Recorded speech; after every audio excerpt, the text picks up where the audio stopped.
జై శ్రీరామ్ అందరికీ నమస్కారం. వెల్కమ్ టు న్యూస్ అఖండ. నేను మీ కస్తూరి శ్రీధర్. మిత్రులారా, అది ఏమి దౌర్భాగ్యం ఏమి కర్మో నాకు అర్థం కావడంలే. కానీ చెప్పాలంటే ఒక 1000 సంవత్సరాల పాటు ఆ మొఘలాయలు బ్రిటిషర్లు వాళ్ళంతా కూడా హిందూ సమాజాన్ని పీల్చి పిప్పి చేసేసారు.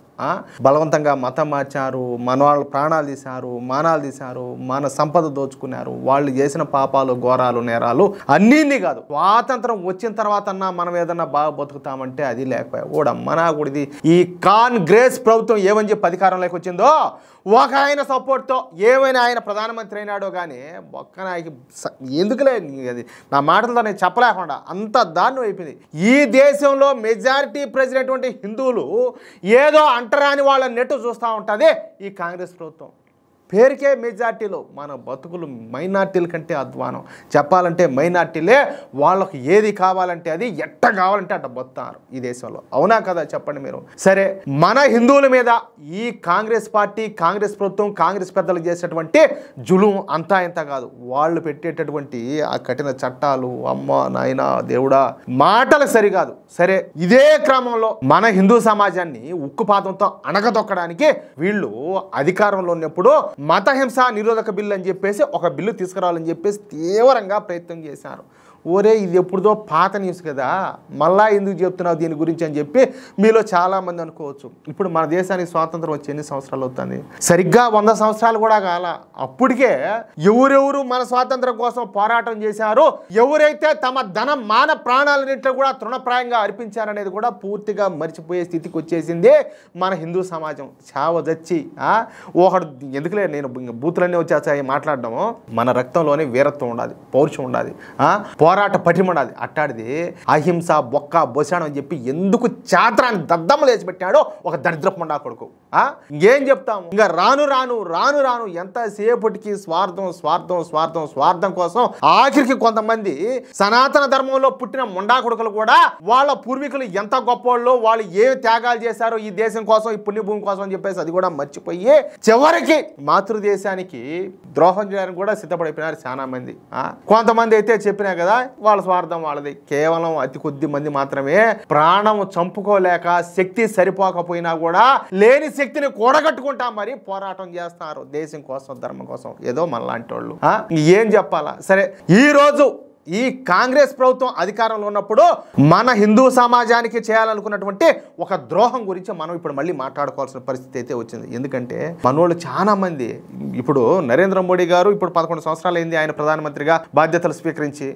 ఈ క్రమంలో ఈ 11 సంవత్సరాల్లో దేశం ఏ స్థాయిలో అభివృద్ధి చెందుతుందో, రక్షణ రంగ పరంగా కావచ్చు, ఆర్థిక పరంగా కావచ్చు, మనం అంతా కూడా చెప్పుకుంటానే ఉన్నాం. కానీ ఇప్పుడు కూడా కొంతమంది సన్నాసులు ఏంటంటే కామెంట్ల రూపంలోనో లేకపోతే ఇంకో చోటనో ఎక్కడి నుంచి మోడీ వేస్ట్, బీజేపీ వేస్ట్, అబ్బా రాహుల్ గాంధీ కావాలి మనకంటారు. ఒరే దరిద్రపు కొడకలారా, వాళ్ళు చేసిన ఘోరాలు నేరాలు ఎట్లా మర్చిపోయినారు? కాదు, నేను మాట్లాడకూడదు ఎక్కువ.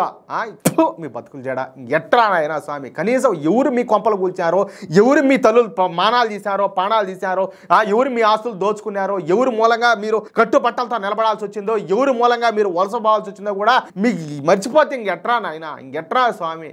చెప్తా ఉండండి, మీకు బాగా అర్థమయ్యేటట్టే చెప్తా. ఈ కాంగ్రెస్ ప్రభుత్వం తీసుకురావడానికి విశ్వ ప్రయత్నాలు చేసినటువంటి మతహింస నిరోధక చట్టం గురించి నేను తెలుసుకున్నటువంటి సమాచారాన్ని మీకు సింపుల్గా చెప్పే ప్రయత్నం చేస్తా. చూడు బాయుడు ఏదేదో చెప్తాడు, సాధించడం అనుకోవద్దు. ఎందుకంటే బాధ గుండెల్లో ఉండేటటువంటి ఆవేదన లాంటిది, అంతే.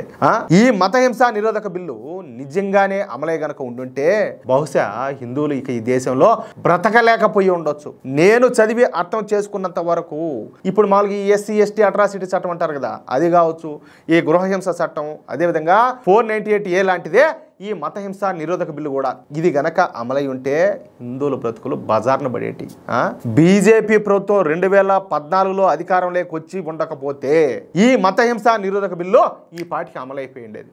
అమలైంటే ఏం జరిగి ఉండేదా చెప్తా. అది కూడా తీవ్రవాద నిర్మూలన కోసం ప్రవేశపెట్టినటువంటి పోటా చట్టం కారణంగా అమాయకులైనటువంటి ముస్లింలు బలైపోతున్నారంటూ కాంగ్రెస్ పార్టీ అధికారంలోకి రాగానే ఆ చట్టాన్ని తొలగించినటువంటి కాంగ్రెస్ ప్రభుత్వం బ్రిటిష్ ప్రభుత్వాన్ని తలదన్నే రీతిలో హిందువులను సర్వనాశనం చేయాలన్న సంకల్పంతో 2013లో కమ్యూనల్ వైలెన్స్ బిల్ అంటే మతహింస నిరోధక చట్టం ముసాయిదాను ప్రవేశపెట్టింది. కొంచెం జాగ్రత్తగా వినండి, ఓకేనా? ఈ విషయం తెలిసిన వాళ్ళు ఉంటారు, తెలియని వాళ్ళు కూడా ఉంటారు. ప్రతి ఒక్కరూ ఏమి జరిగిందనేది క్షుణ్ణంగా జాగ్రత్తగా తెలుసుకోవాలా. మాట వరుసకు మీ వీధిలో ఏదైనా ఒక కిరాణా దుకాణం ఉండదనుకోండి, ఏదైనా ఒక షాపు, అక్కడ ఆ సరుకులు కల్తీనో లేకపోతే తూకంలో మోసమో ఏదో జరిగిందనుకోండి, ఆ సంగతి మీరు కనిపెట్టేశారు. దాన్ని తీసుకుపోయి ఒరే పలానోడి షాపులో ఈ మాట జరుగుతుంది, వాడు కల్తీ చేస్తాడు, లేకపోతే వాడు తక్కువ దుంచుతాడు, వాడి దగ్గర అంతా మోసంగానని చెప్పేసి మీరు పోయి 10 మందికి చెప్పినారు. అందరూ అక్కడ కొనడం మానేశారు. వాడిని కూడా ఏమల్లా సరే ఒరే వాడు మోసం చేసేటప్పుడు మనకి ఎందుకు లేరా, ఎవడు పాపాను వాళ్ళు పోతారు, ఎందుకంటే మనకు అలవాటే కదా, మన హిందూ సమాజానికి చావచ్చిన హిందూ సమాజానికి అది అలవాటే, ఎవడు పాపాను వాడు పోతాడులే అనడం, సింపుల్గా ఒక మాటతో పోతాడు అని చెప్పేసి ఆ మాట అనేసి ఆడి సరిపెట్టుకుంటారు అనుకుందాం. ఏమే అయితే మీ దెబ్బకి ఆ దుకాణం మూతపడిపోయింది, వ్యాపారం లేక. సరే మంచి పని చేశా అని చెప్పేసి మీరు కూడా నేను మంచి పని చేశా అని చెప్పి మీరు ప్రౌడ్గా ఫీల్ అవుతున్నారు. కానీ ఈ మత హింస నిరోధక బిల్లు గనక ఏదా పాస్ అయ్యి గనక ఉంటే, అది గనక కాంగ్రెస్ ప్రభుత్వం వచ్చి అది గనక పాస్ అయ్యి గనక ఉంటే, ఆ షాపు నడిపేవాడు ఏ అబ్రహమో ఏ అబ్దుల్లానో అయితే మీ హింగైతే ఇంక కాలం మున్నెట్టే. అది ఎట్టా కూడా చెప్తా. ఆయన గారు పోలీస్ స్టేషన్ పోయి కంప్లైంట్ చేశాడు అనుకో, ఏమని, అదిగో పలానోడు ఈ మాదిరిగా నా వ్యాపారం గురించి తప్పుడు ప్రచారం అంతా కూడా చేసినాడు, దానివల్ల నా వ్యాపారం మూతపడిపోయింది, నా బతుకు బస్ స్టాండ్ అయిపోయింది, నా వ్యాపారం పోయి నేను రోడ్డు మీద పడాల్సి వచ్చిందని చెప్పేసి ఈయన గారు పోయి కంప్లైంట్ కానీ ఇచ్చాడు అనుకో, అప్పుడే పోలీసు వాళ్ళు వచ్చి ఏలా రెక్కలు కట్టుకొని వచ్చి మీ ఇంటికి వచ్చి మైనార్టీ వర్గానికి చెందిన వాడి వ్యాపారాన్ని మీరందరూ కలిసి బహిష్కరించి అతడి జీవనోపాధిని దెబ్బతీయడం ద్వారా మైనార్టీ వర్గానికి ప్రతికూల వాతావరణాన్ని కల్పించడం అనేది నేరము. దాని కింద మిమ్మల్ని ఉన్న ఫలానా అరెస్ట్ చేసి జైలుకి తోసేస్తామని చెప్పి తీసుకుని జైలు వేసేస్తారు. అంటే నువ్వు చేసింది మంచి పనే, కానీ ఆ బిల్లు అట్టాడిది. అర్థమవుతుందా?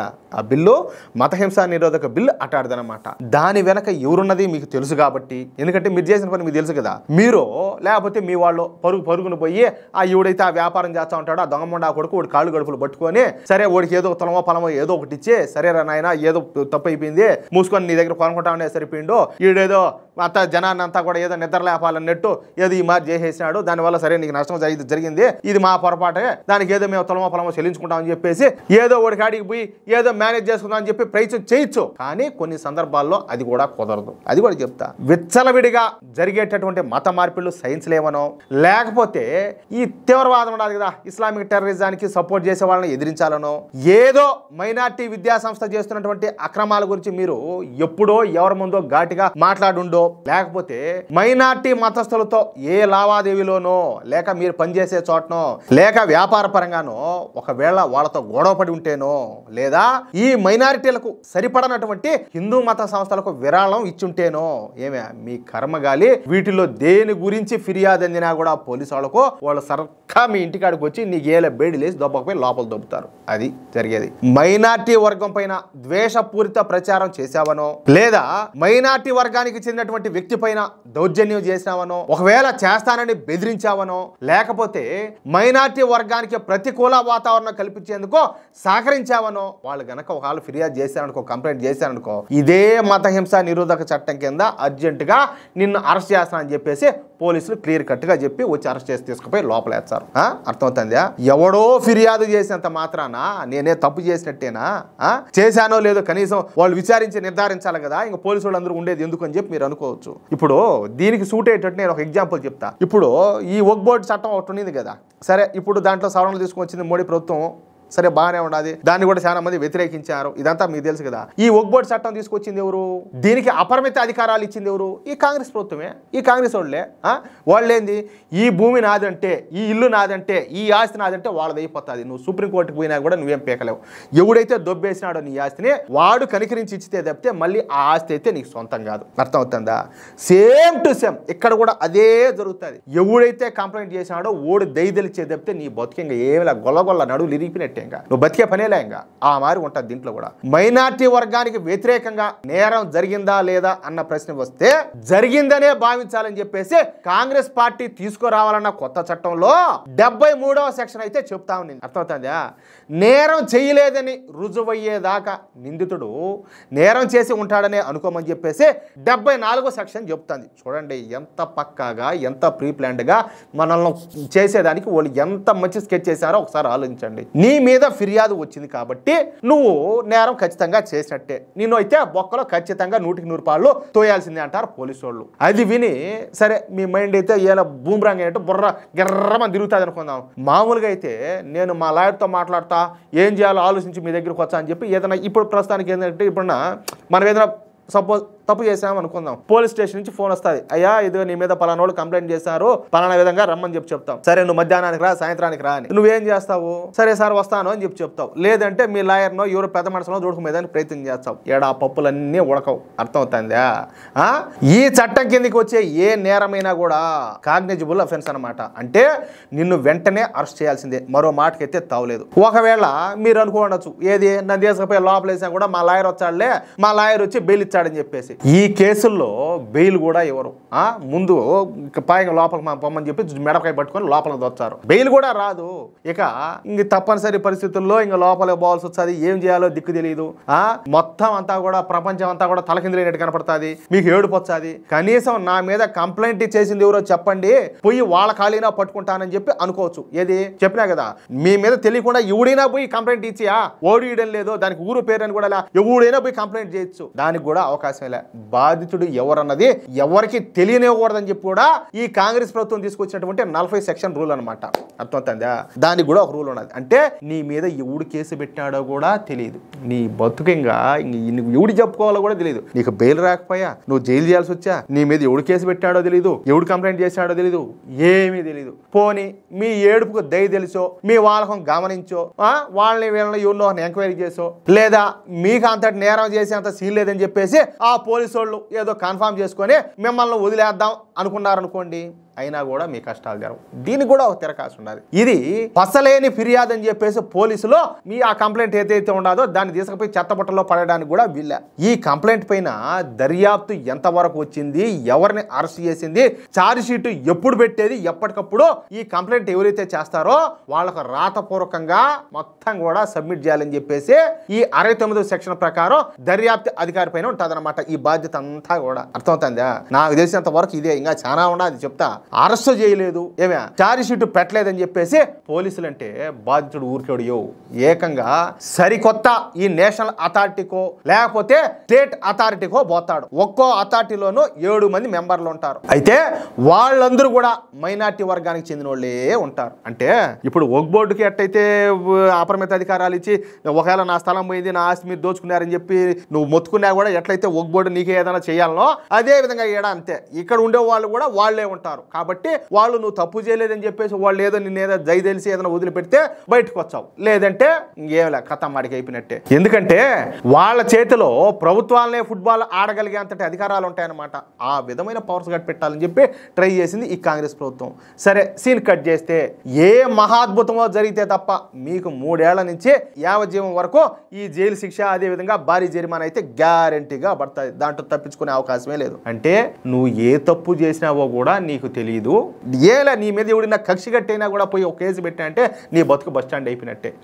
ఆ విధమైన చట్టం తీసుకురావాలనుకునింది ఈ కాంగ్రెస్ ప్రభుత్వం. ఈ మతహింస నిరోధక బిల్లును అడ్డు పెట్టుకుని ఒకవేళ కేసు పెడితే ఏదే మనలాంటి సామాన్యులే కాదు, పోలీసులైనా న్యాయవాదులైనా డాక్టర్లైనా ఎవరైనా కూడా ఒకవేళ ఈ మైనార్టీలు కాకపోతే చాలు ఎవరికైనా ఒకటే, అందరూ బొక్కలేకపోవాల్సిందే, అందరూ ఈ బాధలన్నీ కూడా భరించాల్సిందే. అది ఎవరైనా ఒకటే, అది పొలిటీషియన్లైనా పోలీసులైనా వాళ్ళు మెజార్టీ వర్గానికి చెందిన వాళ్ళు అయితే చాలు, ఎవరికైనా కూడా ఈ తెప్పలైతే తప్పవు. ఈ విధంగా మతహింస నిరోధక బిల్లుతో హిందువులను కాలరాచే చట్టాన్ని తీసుకురావడానికి ఈ ఇస్లామిక్ కాంగ్రెస్ కుట్ర చేసింది. దాంట్లో మెజారిటీ మతస్థులే మైనార్టీల మీద హింసకు పాల్పడతారని చెప్పేసి స్పష్టంగా హిందువులనే దోషులను నిందితులను చేసి లోనేసే సెక్షన్, అంటే తీసుకుపోయే బొక్కలేసే సెక్షన్ 42 ప్రత్యేకంగా పెట్టి కుట్ర చేసిన విషయం ప్రతి ఒక్కరు కూడా గుర్తించుకోవాల్సిన విషయం. చెప్తున్నా కదా, వాళ్ళు అధికారంలోకి రాకపోబట్టి సరిపోయింది, కానీ ఈ పార్టీకి న్యూస్ అఖండాలా నేనులే తొక్కాలా, నేను నోరు తెరిచే ఈ పార్టీకి నన్ను తీసుకుపోయి ఎప్పుడో లోపల దొబ్బిందరు. ఒకవేళ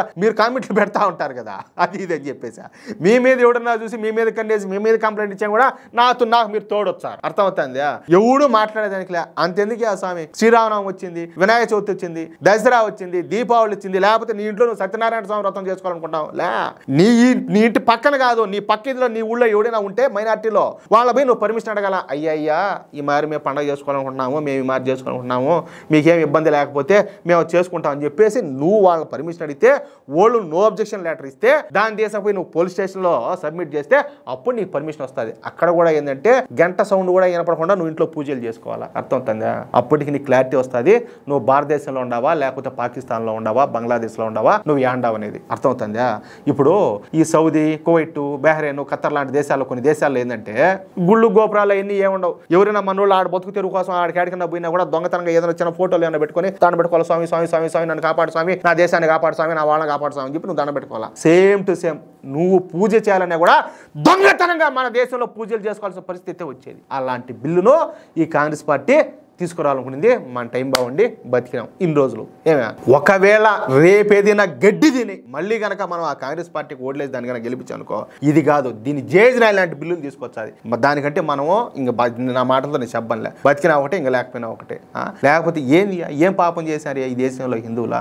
ఇంకొక మాట చెప్తానండి, ఈ విధంగా ఉన్నప్పటికీ ఇప్పటికే మన దేశంలో 9 రాష్ట్రాల్లో హిందువులు మైనార్టీలు. మీకు ఇదేనా తెలుసా? మన దేశంలో ఎన్ని రాష్ట్రాల్లో?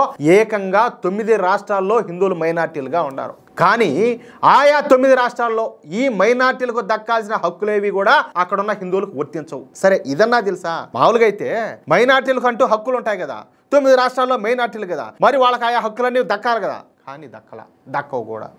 అది సరే. ఇకపోతే దళిత హిందూ బంధువులకు నిన్న మొన్నటి దాకా ఈ కాశ్మీర్లో రిజర్వేషన్లు లేవు. మామూలుగా అయితే మన దళిత సోదరులకు ఈ రిజర్వేషన్స్ ఉండాలి కదా, లేవే. ఏది మనం ఆర్టికల్ 370 తీసివేసిన తర్వాత మాత్రమే ఈ జమ్మూ కాశ్మీర్లో వాళ్ళకి రిజర్వేషన్లో ఇవ్వబడినాయి అనమాట. అర్థమవుతుందా? ఎందుకంటే ఆడ 2 రాజ్యాంగాలు ఉన్నాయి కదా, అది కూడా ఈయన నెహ్రూ గారు చేసిన పుణ్యమే. అది కూడా ఏదో నరేంద్ర మోడీ గారి పుణ్యం అని చెప్పేసి ఆర్టికల్ 370 ఎత్తిపారు దొబ్బి అక్కడ ఉన్నటువంటి మన ఎస్సీ ఎస్టీ సోదరులకు వాళ్ళకి ఏదో అంత ఎంతో న్యాయం జరుగుతుంది. కానీ ముందైతే వాళ్ళకి అసలు రిజర్వేషన్లే లేవు అక్కడ. మీకు కనీసం ఇదన్నా తెలుసా? మిత్రులారా జాగ్రత్తగా వినండి, జాగ్రత్తగా చెప్తున్నా. మనకు జరిగినటువంటి ద్రోహం, చేయాలనుకున్నటువంటి ద్రోహం, మనకు చేసినటువంటి చెరుపు ఏదైతే ఉందో ఏది కూడా మర్చిపోవద్దు. మర్చిపోయినారా మనకు భవిష్యత్తు అనేదే ఉండదు, అంధకారమేంగా. చెప్పినా కదా, మనం ఏమైపోతామో కనీసం మన ఇంట్లో వాళ్ళకి కూడా తెలియదు. అది ఈ విషయం అయితే అన్నీ తెలుసుకొని ప్రతి ఒక్కటి మనకు మంచి ఎవరు చేస్తున్నారు చెడ్డ ఎవరు చేస్తున్నారు అన్నీ గుర్తు పెట్టుకుంటేనే మనకు బతుకు భవిష్యత్తు, లేకపోతే ఏముండదు, సర్వం సమాప్తం, తూర్పు మళ్ళీ దండ పెట్టుకోవడమే. అది విషయం. అర్థమవుతుందా మిత్రులారా? ఇదిగో నేను చెప్పిన మాటలతో మీరు ఏకీభవిస్తే అయినా నువ్వు చెప్పింది వాస్తవేనో, ఎట్నో తప్పించుకున్నాము, కానీ ఈ పరిస్థితి నుంచి అయితే మనం గడ్డపడినాము. ఇంకా మళ్ళీ ఆ అంధకారం లేకపోకుండా మనం జాగ్రత్త పడదాము. ఎవరైనా తెలియని వాళ్ళు ఉంటే వాళ్ళందరికీ కూడా ఈ విధంగా అవేర్నెస్ అయితే తీసుకురావాలా వాళ్ళందరూ అని చెప్పేసి మీకు అనిపిస్తే ఈ న్యూస్ నలుగురికి షేర్ చేయండి. ఇది న్యూస్ కూడా కాదు, చెప్పాలంటే ఒక యథార్థ సంఘటన. అర్థమవుతుందా? పచ్చి నిజంగా ఇది. అలాగే ఈ వీడియోకు సంబంధించి మీ యొక్క అమూల్యమైన అభిప్రాయాలను ఖచ్చితంగా స్పష్టంగా ప్రతి ఒక్కరు కూడా కామెంట్ చేయండి. ఇంకో విషయం ఏంటంటే, ఇంతవరకు మీరు గనక మన ఛానల్ను సబ్స్క్రైబ్ చేసుకున్నట్లయితే ప్రతి ఒక్కరు కూడా మన ఛానల్ను సబ్స్క్రైబ్ చేసుకోండి, సపోర్ట్ చేయండి ప్లీజ్. జై శ్రీరామ్, జై హింద్.